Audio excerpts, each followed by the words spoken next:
1,500 years of Africa's culture and its greatest civilizations as TLC continues with The World of Television History next.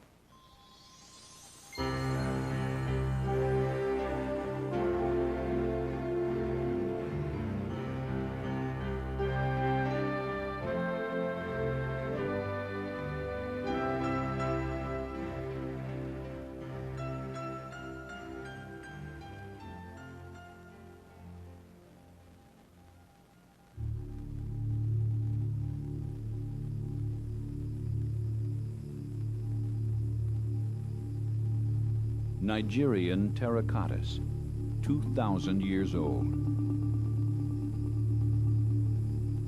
The magnificent bronzes of Ife and Benin.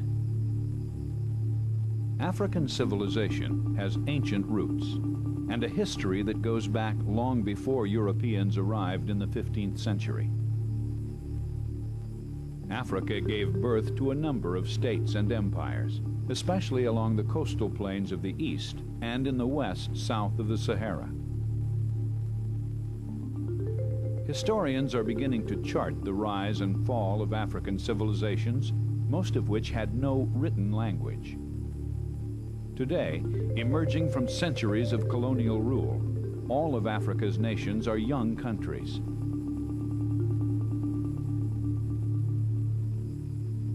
Homo sapiens first appeared over 2 million years ago in Tanzania.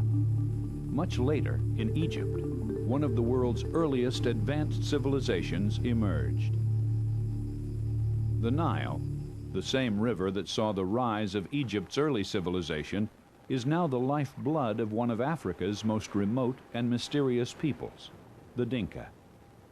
These Dinka women gather fish from the flooded plains of the Sudan in the same way their ancestors may have done in that first Egyptian civilization.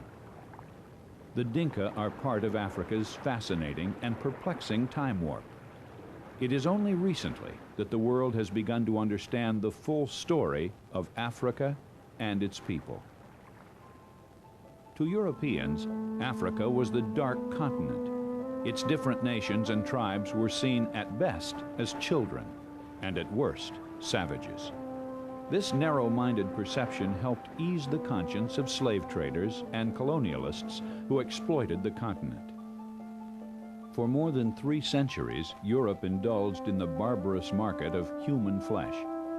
With local cooperation, Europeans streamlined the process, packing generations of Africans into ships like this one. The Portuguese called these ships tombeiros, or coffins. By the 18th century, over 70,000 slaves were being transported every year. Today, African culture and history are being re-evaluated. The early Victorian view of Africa as a land of savagery and chaos says more about the Victorian Empire builders themselves than it does about the people of Africa. As archaeologists continue to dig, it's clear Africa has nurtured cultures and civilizations of a much higher level than previously thought. And for decades, African art and music have permeated everyday life in contemporary Europe and America.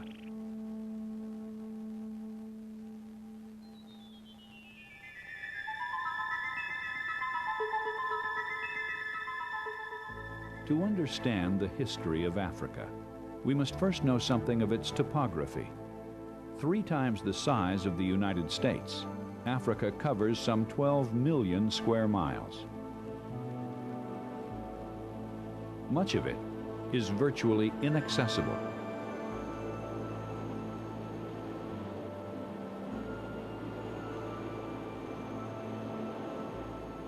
The coastline is rarely broken by bays or gulfs.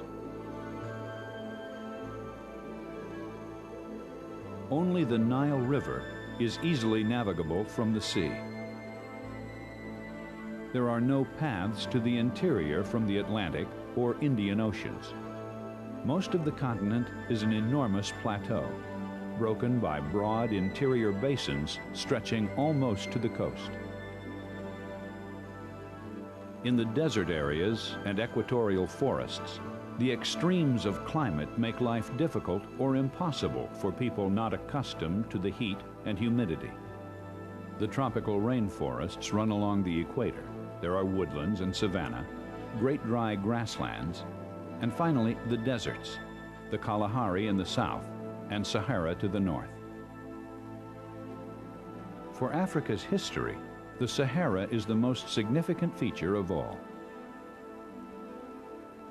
Before 3000 BC, much of the area now called the Sahara was green and fertile. Its inhabitants were hunters at first, and later, in time, cattle herders. Their societies and cultures were stable and developed. But from about 3000 BC on, dramatic changes in the climate destroyed the fertile pasture land, and the Sahara expanded. The desert's weather has remained relatively constant for more than 2,000 years. There is ample archaeological evidence, stone artifacts, and rock art that the Sahara once supported large populations. But today, only a few nomadic peoples, like the Tubu who live near the remaining oases, continue to endure the desert's arduous climate. Camel trains still cross the Sahara, following the same familiar routes of ancient times. The climatic change in the Sahara forced the Stone Age peoples in the region to disperse. Some went north and east, contributing to the development of Egyptian civilization. Others migrated south of the Sahara and became increasingly more isolated as the desert grew. They became part of Black Africa. In addition to this geographic division, there was the historical split between the more powerful sedentary states and the rural nomads. Many of the nomads follow lifestyles today that are little changed since ancestral times.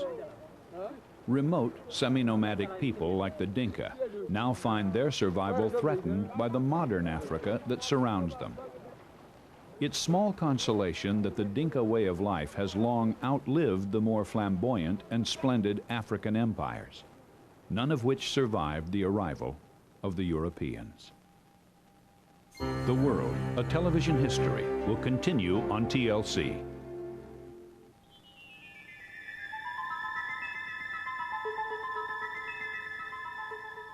Two of the leading early African kingdoms developed in the northeast of the continent: Egypt, with its capital at Alexandria, and Ethiopia, with its 1st century AD capital at Aksum. Ethiopia was converted to Christianity in the 4th century, and Aksum remained an important cultural and trading center until about the 9th century, when it was overrun by Muslim invaders. Today, these stelae, up to 100 feet high and carved from single slabs of rock, remain to remind the world of the once mighty capital city of Aksum. The capital of Ethiopia was moved south to the mountains, eventually to Lalibela. There, King Lalibela ordered churches to be cut out of the living rock. Some of these churches are still in use today.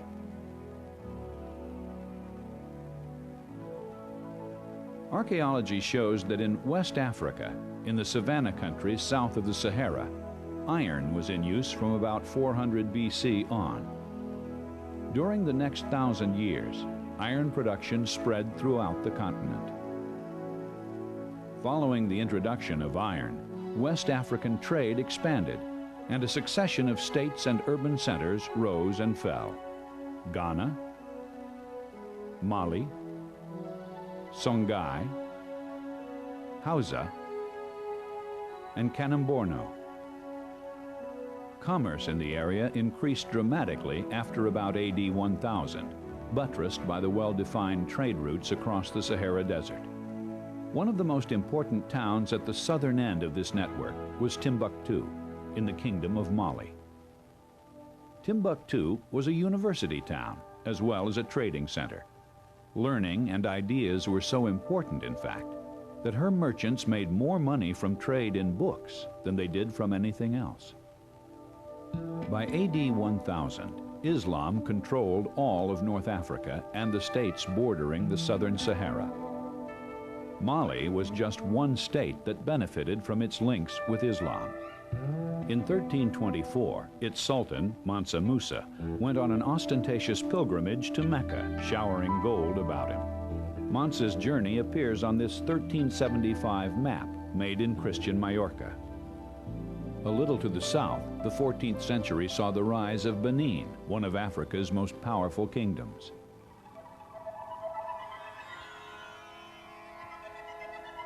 The bronzes produced at Benin, like this 16th century head of a queen mother, are outstanding.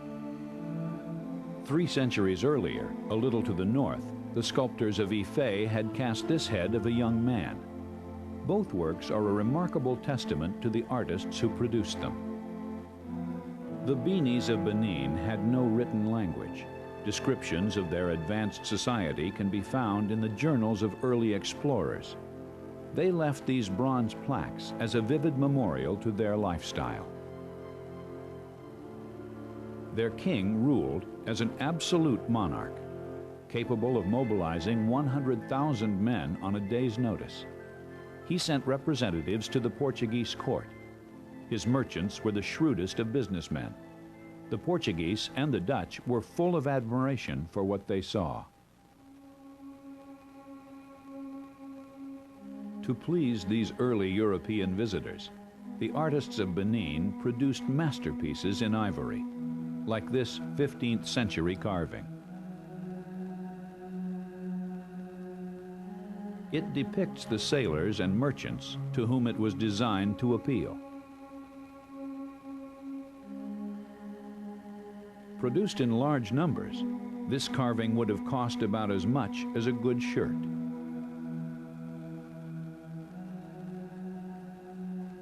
The Europeans who bought these earliest souvenirs cleared the way for the start of the slave trade. Gradually, this unnatural commerce destroyed the social and economic framework of Benin. The African kings responded to the decline of their kingdoms in the only way they knew how, conducting more and more human sacrifices. When a British force arrived in Benin City in 1897, they found it deserted and littered with the decaying remains of human sacrificial victims. Benin, land of regal splendor and home of Black Africa's most noble art, had passed into history.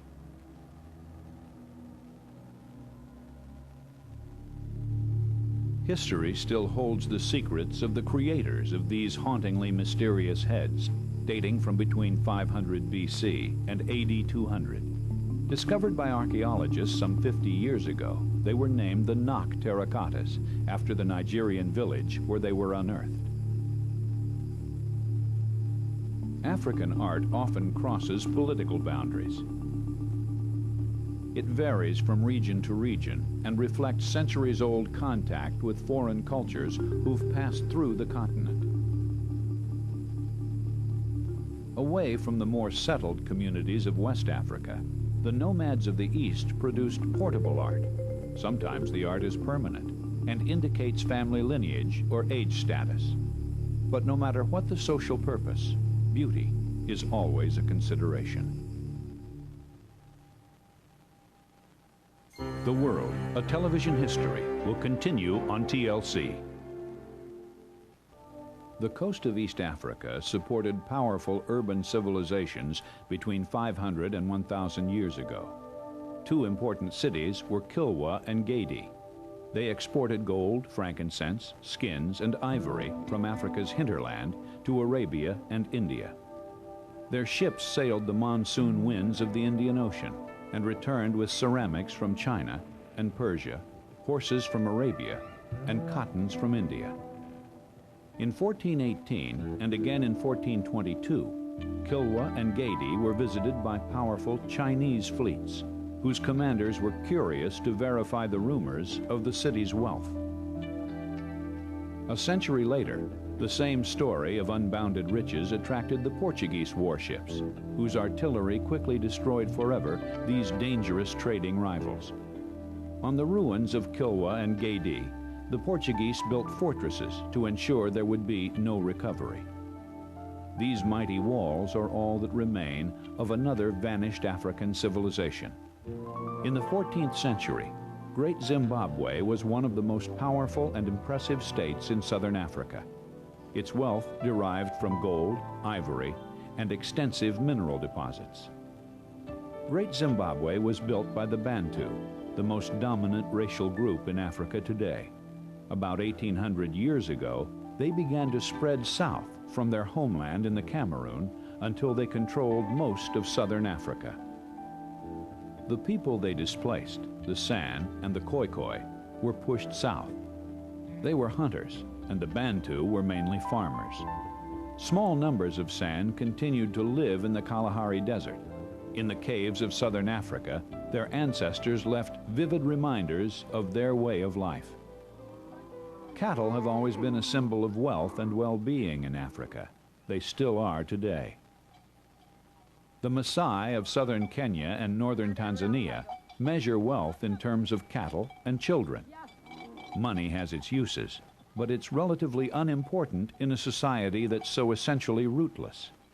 The Maasai spend their lives around their cattle. They believe God gave them ownership and stewardship of all the cattle on the earth. It may be tempting to view the history of the continent as the rise and fall of empires, but another side of Africa's story can still be seen today in the lifestyles of its nomadic peoples. Nomads may have no place in the African drive for prosperity and efficiency. Many governments are pursuing policies that will soon eradicate their way of life. These nomads provide a rare glimpse into a very distant past. Every year, the rains turn the swamps of the Sudan into an inland sea. The southern Sudan gets over 50 inches of rain a year. During the months of flooding, the Dinka retreat with their cattle to higher ground, just as their ancestors did. The Dinka tribes are spread out all over the Sudan, in groups that vary in size from 1,000 to 30,000. At the start of the dry season, from December to April, they return. Visitors to the Dinka in the late 19th century were surprised to find no kings, courts, or government. The British colonial rulers employed anthropologists to identify natural leaders who could be made into local officials. The anthropologists found that Dinkas recognize no leaders. Instead, the cattle camp forms the nucleus of Dinka society. Every individual within their society instinctively understands the role he or she has to play. The survival of the cattle camp in a hostile environment like the Sud swamps with its flooding, insects, and disease demonstrates the strength of Dinka society. Because much of Africa's history is unwritten, it has to be reconstructed in other ways, like observing local rites. Every year, the young girls of Swaziland in southeastern Africa take part in a ceremonial dance and symbolically donate reeds to build the Queen Mother's house. By looking at rural traditions like the annual reed dance of Swaziland, anthropologists can begin to understand something of Africa's human story. The continent's life, in essence, is wrapped up in the land, the people, and their tribal traditions. The earliest explorers glimpsed truths about Africa that others who came later would refuse to see or acknowledge. In 1498, Vasco da Gama and his men went ashore on the east coast of Africa and found tall stone cities where the people knew as much about charts and compasses as the Portuguese did themselves. For mercenary reasons, the Europeans who came afterwards neither understood the continent nor wanted to. They ignored the accomplishments of Africa's civilizations and created the myth of Darkest Africa and the white man's grave. African culture fared poorly as a consequence of contact with Europeans. For over 300 years, her people were ravaged by the transatlantic slave trade. European states divided up the continent among themselves and created colonies that ignored all the natural and historical divisions of race, religion, language, and culture. In today's era of blossoming independence and democracy, that colonial legacy can be overcome. Africa has its best chance in centuries to blend tradition with the modern world and recapture its once proud history.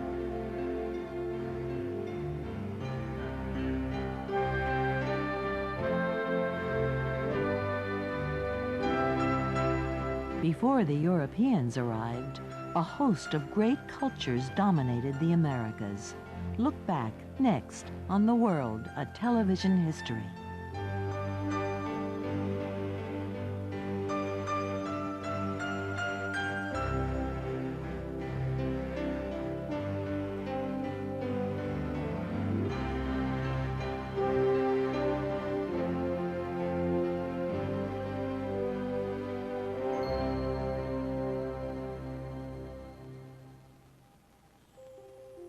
To learn more about Africa before the Europeans, read The Dawn of African History by Roland Oliver.